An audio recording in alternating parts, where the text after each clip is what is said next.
Bismillahirrahmanirrahim. Alhamdulillahilladzi bi rahmatihi ayyana waqtat ta'at wa wassa'a waqtaha kay yu'ta biha ala akmalil halat. Ashhadu an la ilaha illallah wahdahu la syarika lahu rabbul bariyat wa ashhadu anna sayyidana Muhammadan abduhu wa rasuluhu sayyidus sadat. Allahumma salli wa sallim ala afdalil makhluqat Sayyidina maulana Muhammadin ainir rahmat wa ala alihi wa sahbihi wa zurriyatihi wa atba'ihi ila yaumil miqat. Amma ba'd. Al-mukarramun wal muhtaramun, ma'asyir habaib wal ulama, muhibbin, hadirin hadirat rahimakumullah. Puji syukur senantiasa kita haturkan kehadirat Allah Subhanahu wa ta'ala, yang mana dengan taufik dan hidayah serta inayahnya kita malam ini kembali dapat berkumpul bertemu di majelis yang penuh berkah dan rahmat ini.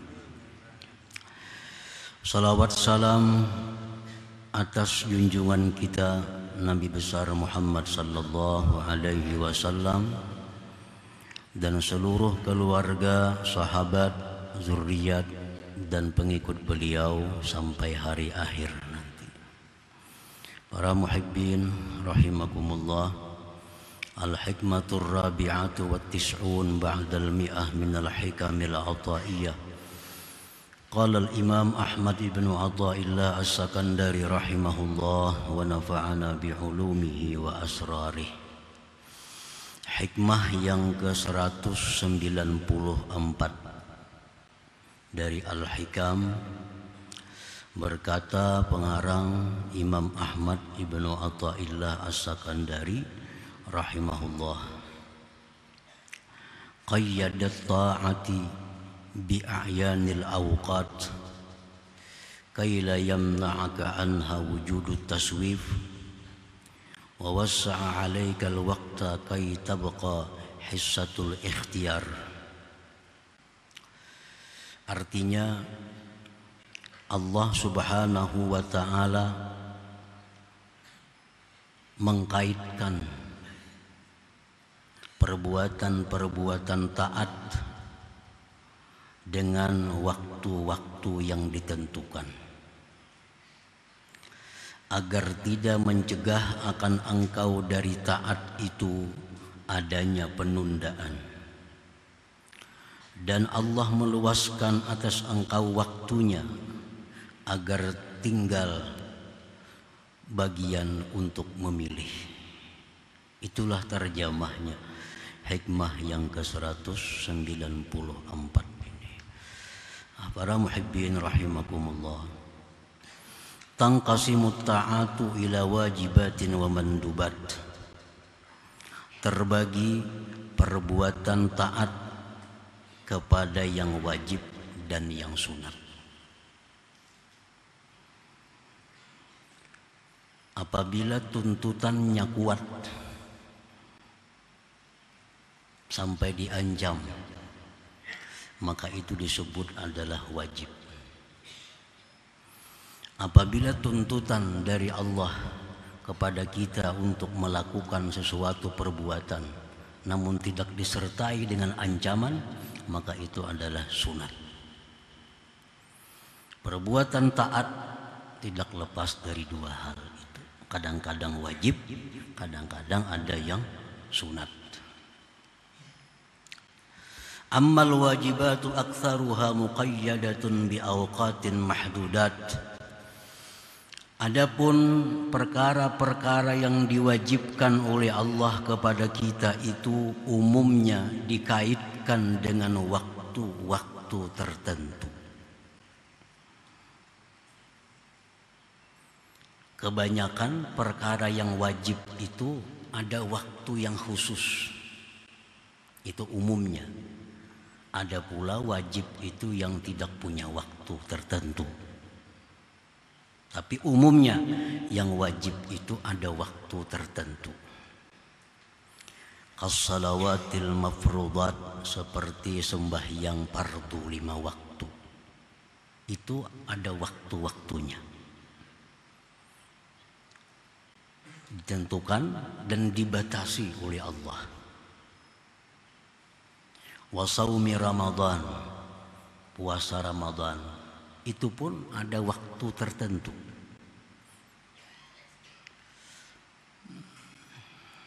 Wa zakatil fitrah, zakat fitrah, itu ada waktu tertentu. Wa amsalihha, dan seumpamanya lain yang banyak. Wa kadzalikal mandubat, demikian pula perkara-perkara yang sunat, itu banyak dikaitkan pelaksanaannya dengan waktu yang ditentukan. Kasalatil witir, seperti sembahyang witir, itu waktunya mulai isya sampai subuh. Wadduha, sembahyang duha, itu waktunya mulai terangkat matahari sampai zuhur.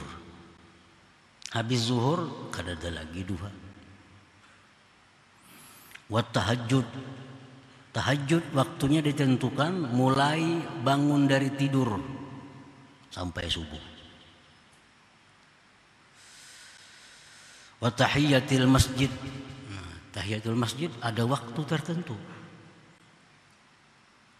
Wa amsariha, dan seumpamanya. Para muhibbin rahimakumullah, untuk apa Allah mewajibkan perkara-perkara itu kepada kita dengan ketentuan waktu yang terbatas? Dari ini sampai ini, dari ini sampai ini. Nah, salah satu hikmahnya itu adalah kaila tusawwifaha, agar engkau tidak menunda-nundanya. Nah, agar engkau tidak menunda-nunda kewajiban itu, karena ada batas akhir. Lalu kada bisa ditunda lagi. Kaila tusawwifaha, agar engkau tidak menunda-nunda kewajiban itu. Lianna sya'nan nafsi taswiful amal wa tatwilul amal, karena nafsu ini suka menunda. Nafsu kita ini kecenderungannya suka menunda amal ibadah.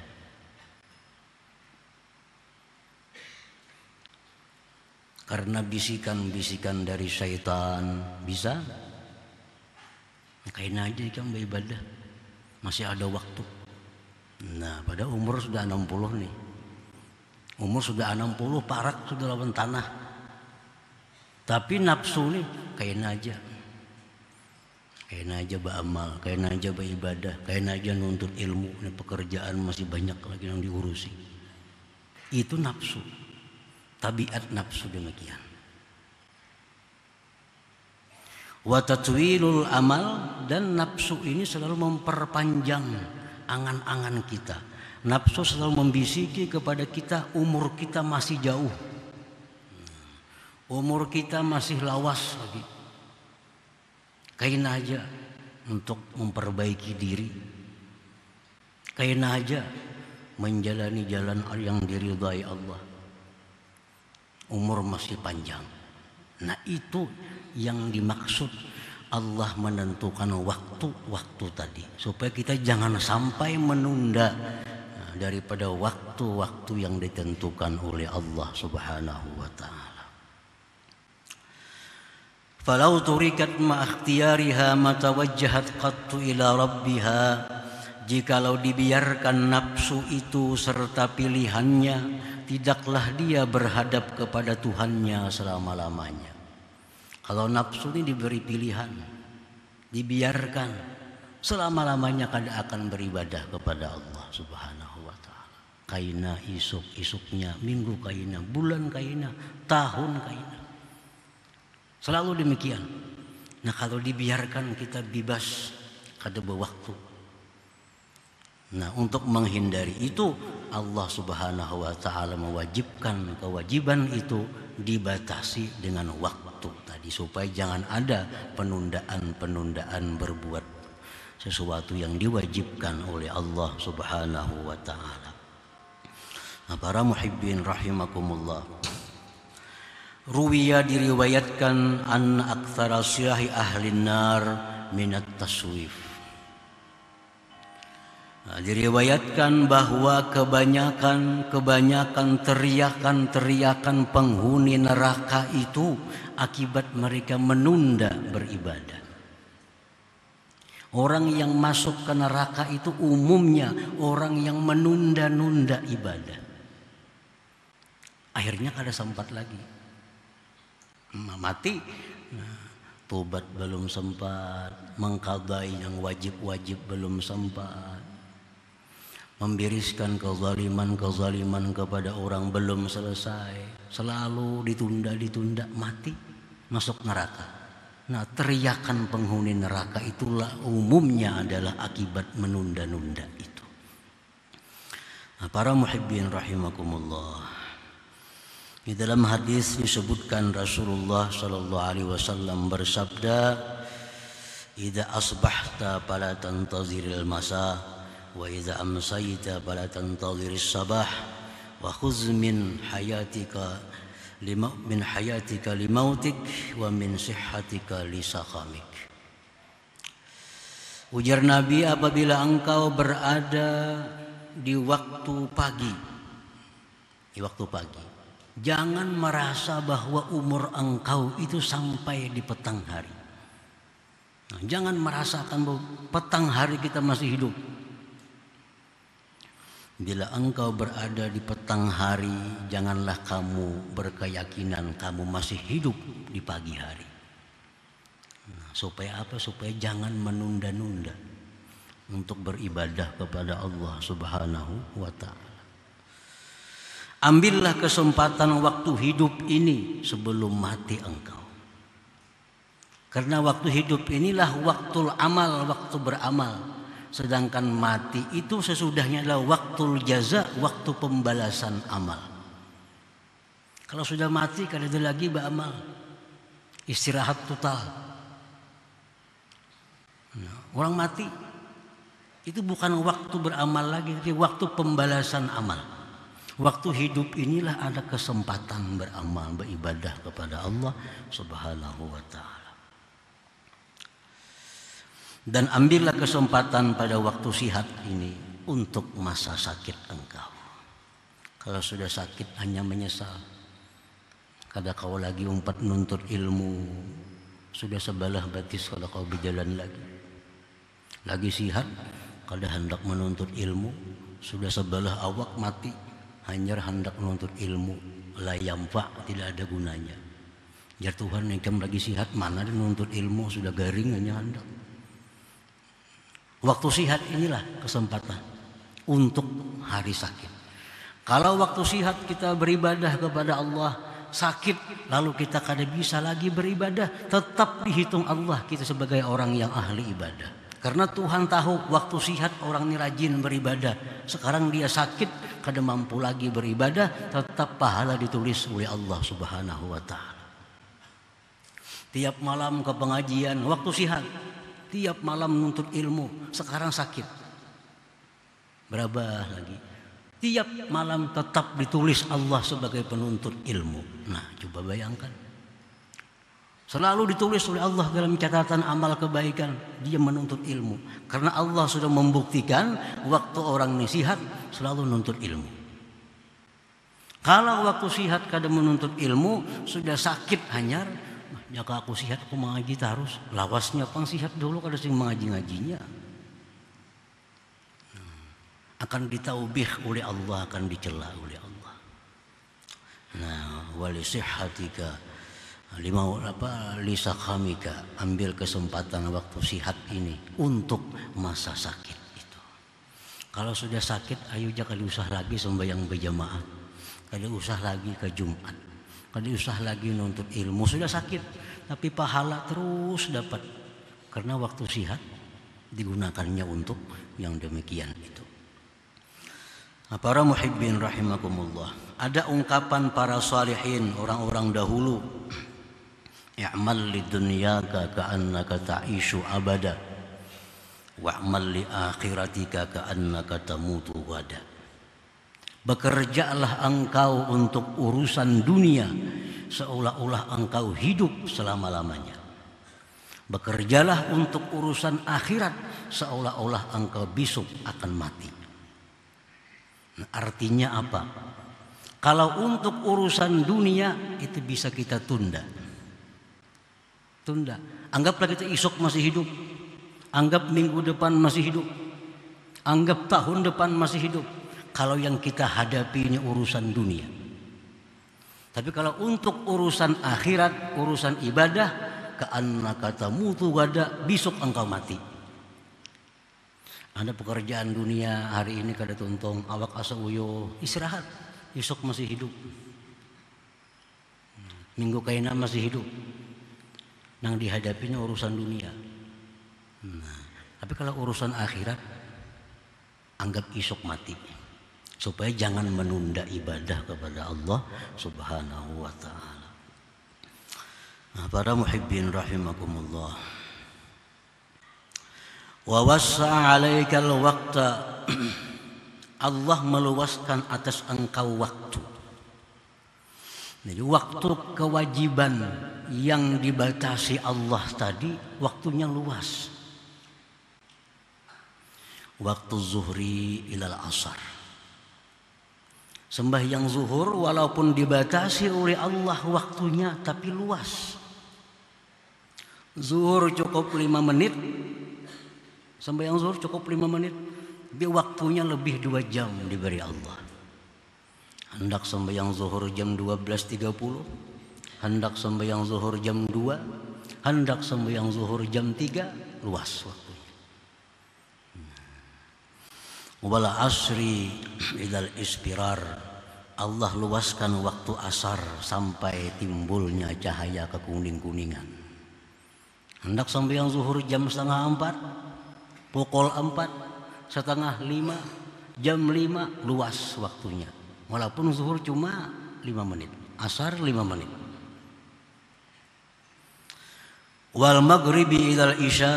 Allah luaskan waktu maghrib sampai isya. Wal isya ila subuh, isya sampai subuh. Wa subhi ila tuluh, subuh sampai terbit matahari. Apa gunanya Allah memberikan keluasan waktu itu? Apa hikmahnya Allah memberikan keluasan waktu itu? Liyubqiya 'alaika nasiban minal ikhtiyar, untuk meninggalkan atas engkau bagian dari memilih. Nah, silahkan pilih ya Tuhan. Hendak sembahyang zuhur jam berapa? Tapi ingat jangan sampai asar. Hendak sembahyang asar jam berapa? Tapi ingat jangan sampai kuning cahaya matahari. Hendak sembahyang isya jam berapa? Tapi ingat jangan sampai orang azan subuh. Yang isya pukul 8, pukul 9, 10, 12 malam, silahkan.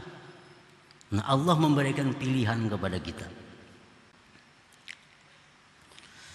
Fayumkinuka fi'luha fi awalil waqti. Mungkin akan engkau melakukan sembahyang ibadah di awal waktu, awasatihi pertengahan waktu, aw akhirih atau akhir waktu.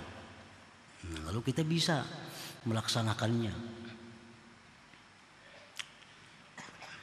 Wa tatamakkanu aidan minal ityan bihi 'alal wajhil akmal minal hudur ma'allahi ta'ala. Dan supaya kita kawa, supaya kita mungkin daripada mendatangkan ibadah itu atas cara yang paling sempurna daripada kehadiran hati bersama Allah Subhanahu wa ta'ala. Jadi 2. Kenapa diperluas waktu itu? Supaya kita ada pilihan.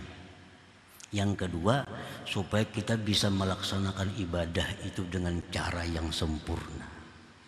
Cara yang sempurna. Daripada hadirnya hati bersama Allah di waktu kita beribadah itu. Itu merupakan ruhul ibadah. Kehadiran hati bersama Allah di dalam sembahyang itu ruhnya sembahyang. Orang yang sembahyang tapi hatinya kada hadir kepada Allah, laksana mayit. Laksana mayit. Ada orangnya tapi la yanfa, tidak bermanfaat.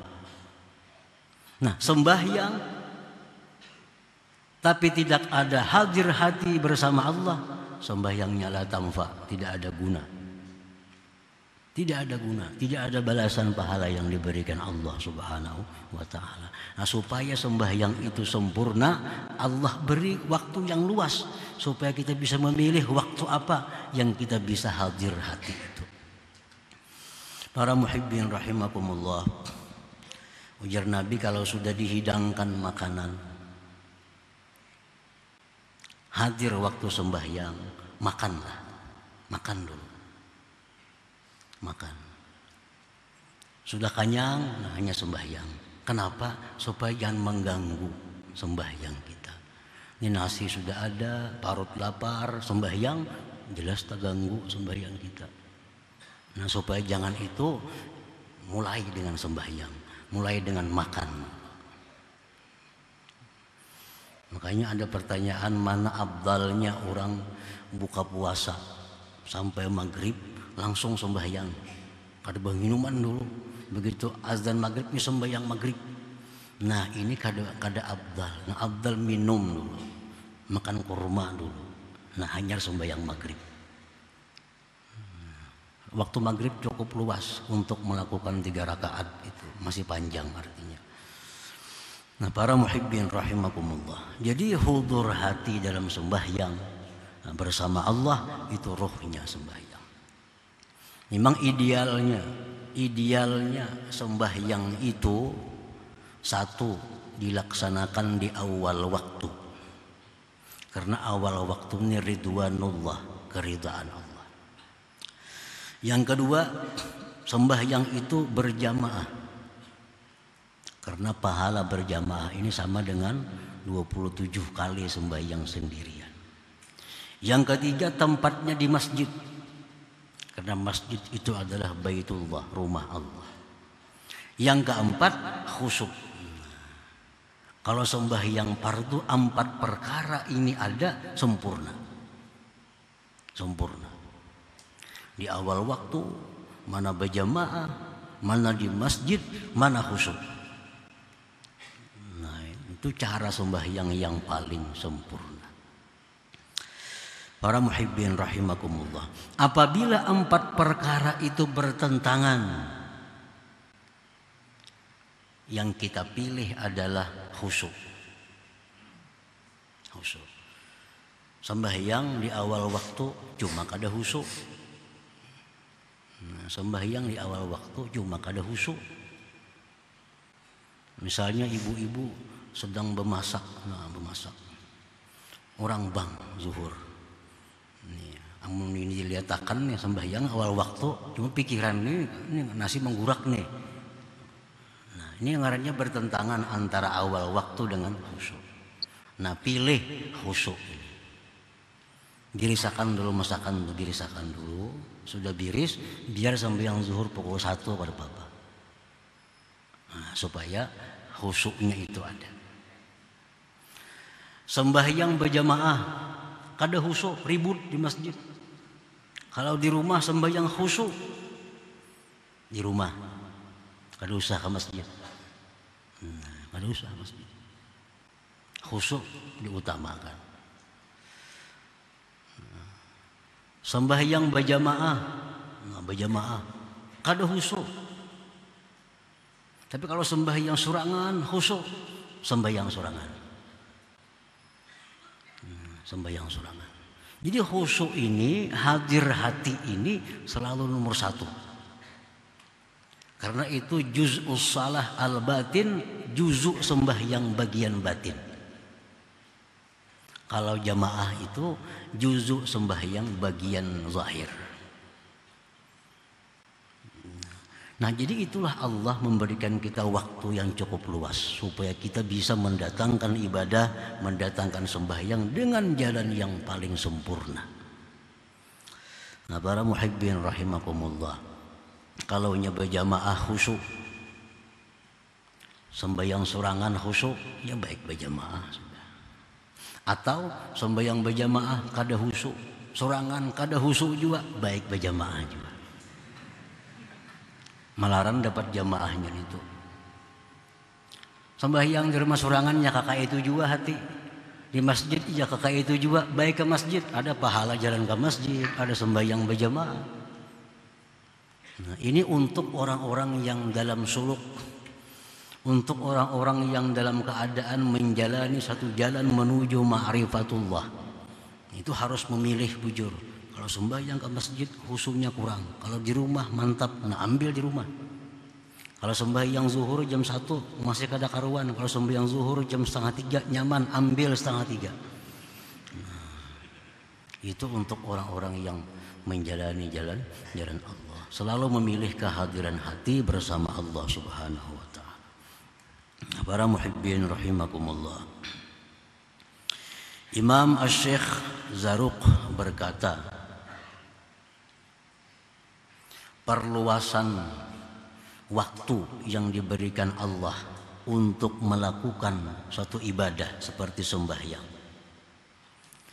itu ada 3 kelebihan, ada 3 karamat. Allah sudah menentukan zuhur dari matahari ini sampai matahari ke sini. Nah, apa kelebihannya, karamatnya? 1, supaya kita bersegera. Yang kedua, supaya kita mengintai.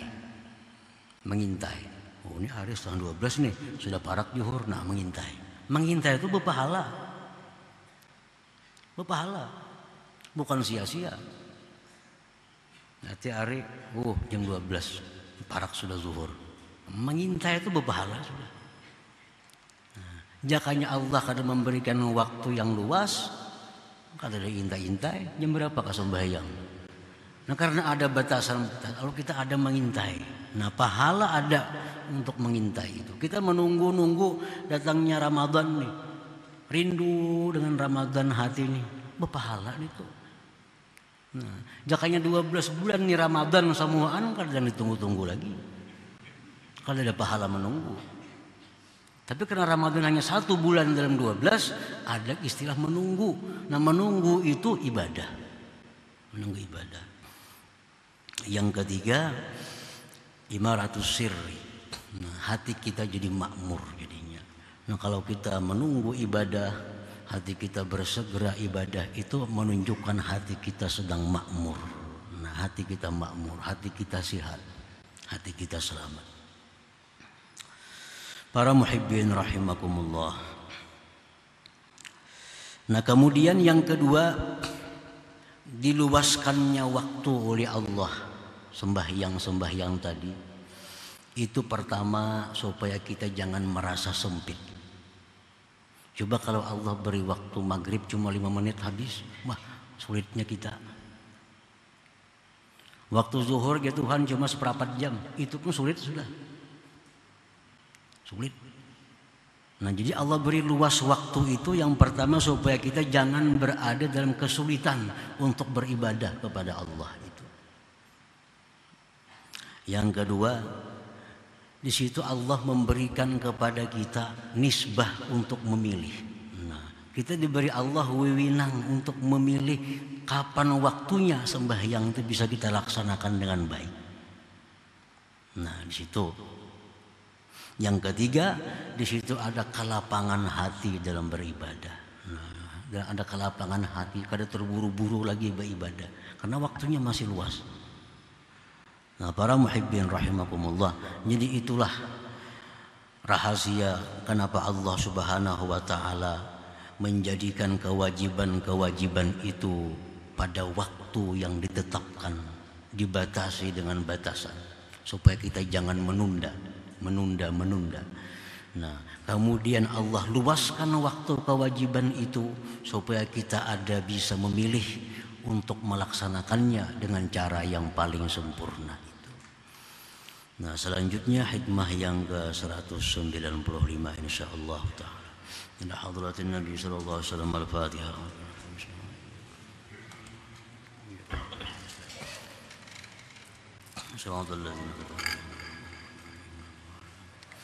يا الله بها يا الله بها يا الله بحسن الخاتمة يا الله بها الله بها يا الله بحسن الخاتمة يا الله بها يا الله بها يا الله حسن الخاتمة فيا أيها الرجل منه شفاعة صلوا عليه وسلموا تسليما اللهم صل وسلم وبارك